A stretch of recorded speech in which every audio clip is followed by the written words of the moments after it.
देख रहे हैं सुदर्शन न्यूज।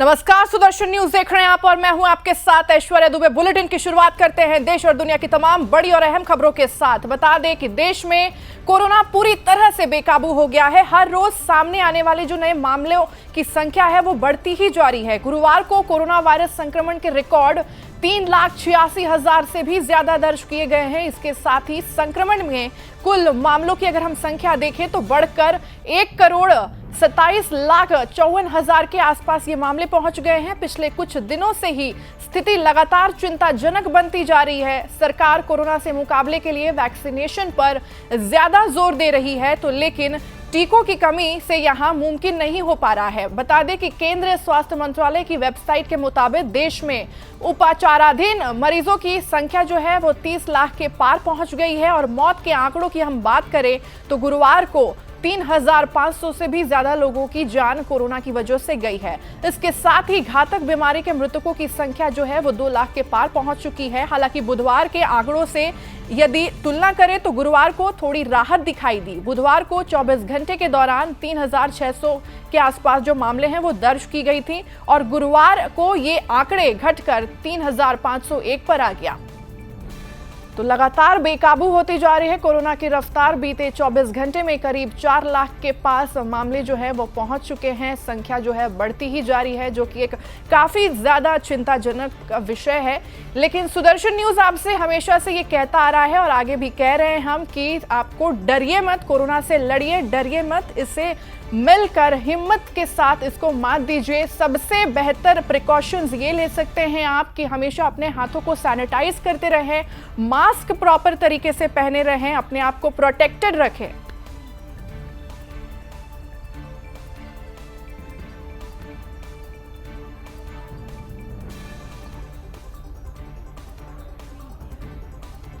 तो अधिक जानकारी के साथ अलग अलग राज्यों से हमारे साथ हमारे ब्यूरो चीफ रजत मिश्रा हमारे साथ यूपी से जुड़ चुके हैं। वहीं महाराष्ट्र ब्यूरो चीफ राजेश शिंदे हमारे साथ जुड़ चुके हैं और दिल्ली से संवाददाता आलोक झा हमारे साथ जुड़ चुके हैं।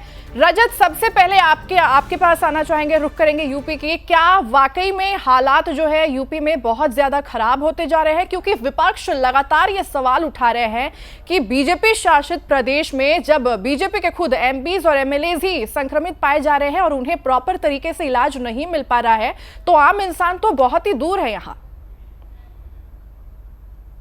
संक्रमित मरीजों की संख्या में पिछले एक हफ्ते से कमी आई है, उससे सरकार को राहत जरूर मिली है। और चूंकि आज भी जो संक्रमित मरीजों की संख्या है उसमें फिर से कमी आई है और आज तकरीबन 28,000 के आसपास जो पूरे उत्तर प्रदेश में संक्रमित मरीज नए निकल के आए हैं। वहीं जो रिकवर होकर पेशेंट्स जा रहे हैं उनकी संख्या में भी इजाफा हो रहा है। उत्तर प्रदेश पहला देश का ऐसा राज्य बना है जिसने एक दिन में 4 लाख से ज्यादा टेस्ट किए हैं। कल जो टेस्ट होने वालों की संख्या थी उसकी संख्या 4,22,000 के आसपास थी।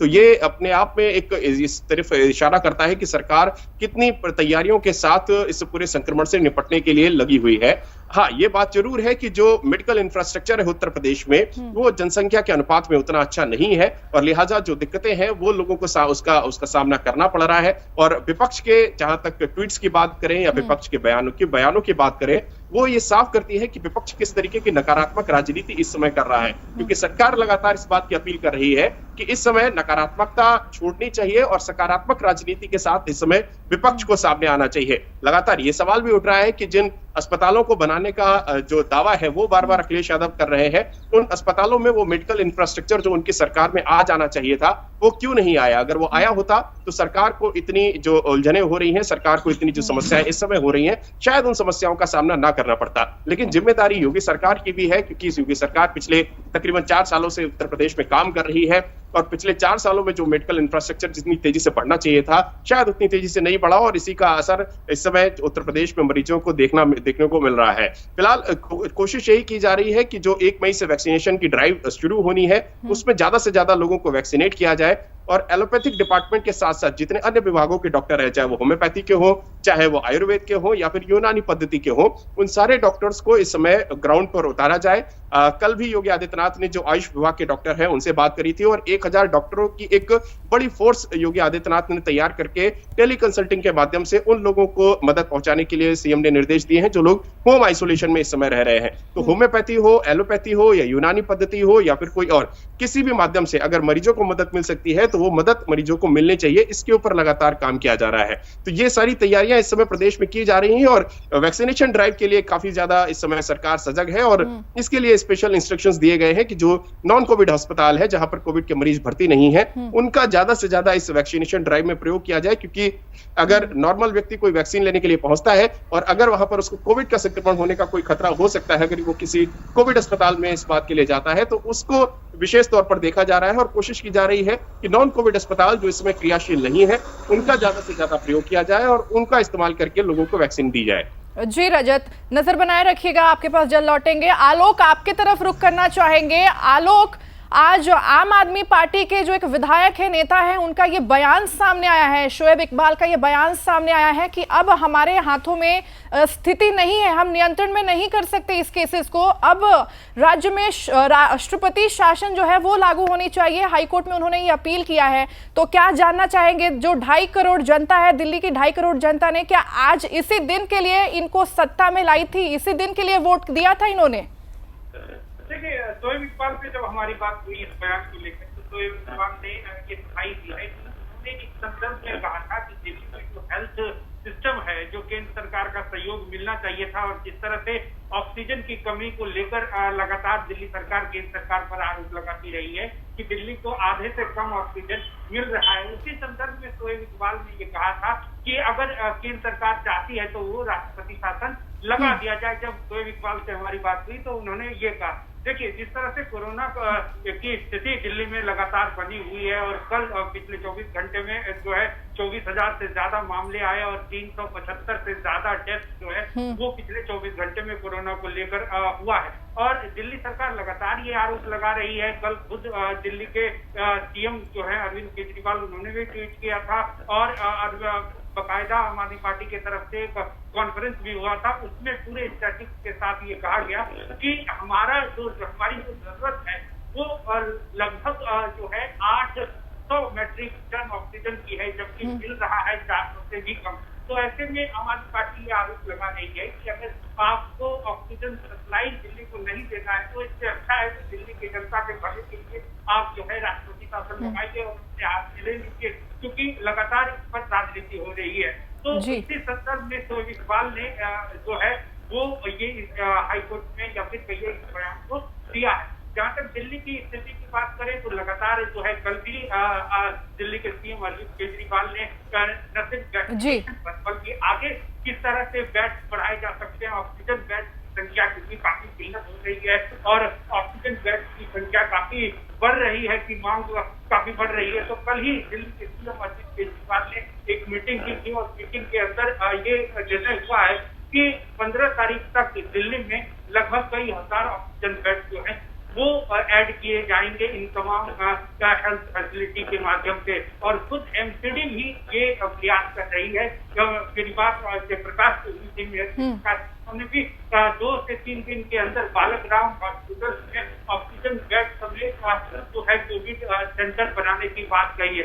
तो प्रयास सभी तरफ से हो रहा है। ऐसा नहीं है कि केंद्र सरकार प्रयास नहीं कर रही है, ऐसा नहीं है कि दिल्ली सरकार प्रयास नहीं कर रही है।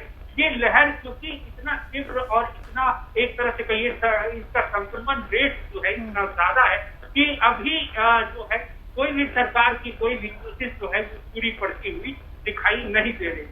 जी राजेश, आपके पास आना चाहेंगे। महाराष्ट्र की स्थिति पे हम बातचीत करेंगे, पूछेंगे कि बता दें कि आज ये एक बयान सामने आया है, खबर सामने आ रही है कि आने वाले 3 दिन तक महाराष्ट्र में वैक्सीनेशन जो है वो रोक दी गई है। तो क्या ये जो फैसला आज लिया गया है ये पहले भी तो लिया जा सकता था? जब महाराष्ट्र सरकार को मालूम है कि सबसे ज्यादा केसेस उनके ही राज्य में हैं, तो आज ये फैसला लेने से पहले इन्होंने ये फैसला क्यों नहीं लिया? ऐश्वर्या, यही जो गुस्सा है ये आम आदमी के मन में भी है, साथ ही विपक्ष भी जो है पहले से ही आक्रामक भूमिका में है कि जिस तरह से महाराष्ट्र सरकार इस कोरोना के महासंकट के ऊपर नियोजन कर रही है, हालांकि नियोजन का अभाव ही है। ऐसे ही अनेक उदाहरण जो है इसके पहले भी सामने आए थे और ये एक ताज़ा उदाहरण है जिसमें 3 दिनों तक जो है टीकाकरण नहीं होगा। ये अचानक में कोई जैसे कि सपना पड़ जाता है, ऐसे कोई बात होती है क्या? क्योंकि इस तरह से अगर आपको पता है कि टीका जी ना मिले तो लोग कई सारे किलोमीटर की यात्रा करके इस लॉकडाउन के दौरान वहां पर जब जाते हैं टीकाकरण केंद्र पर, और तब उन्हें अचानक में बताया जाता है कि टीका आज नहीं होगा, या फिर जिस तरह से आज का ये फैसला है कि 3 दिनों तक जो है एक टीकाकरण बंद रहना, ये बहुत ही गंभीर बात है। क्योंकि जिस तरह से महाराष्ट्र पूरे देश भर में सबसे ज्यादा प्रभावित राज्य है, कोरोना का महासंकट जो है काफी गहराता जा रहा है। ऐसे में आपको मैं बता दूं कि महाराष्ट्र में और 15 दिनों का कड़ा लॉकडाउन है, वो भी जारी किया गया है राज्य सरकार की तरफ से। तो इससे हम समझ सकते हैं कि महाराष्ट्र की स्थिति किस तरह से गंभीर है और इसमें नियोजन का जो है किस तरह से अभाव है। यह भी जो है आज के टीकाकरण जो अचानक में आनन फानन में 3 दिनों तक बंद रखने का जो निर्णय लिया है, इससे सामने आ रहा है। और जैसे कि विपक्ष जो तो आप पहले दिनों से बता रहा था कि महाराष्ट्र सरकार को प्लानिंग की जरूरत है, क्योंकि लॉकडाउन 1 में भी देखा था हमने। जी राजेश, नजर बनाए रखिएगा इस खबर पर, जल्द लौटेंगे आपके पास। रजत, आप भी नजर बनाए रखिएगा, लौटेंगे। वक्त एक छोटे से ब्रेक के लिए है, आप भी देखते रहिए सुदर्शन न्यूज। आप देख रहे हैं सुदर्शन न्यूज।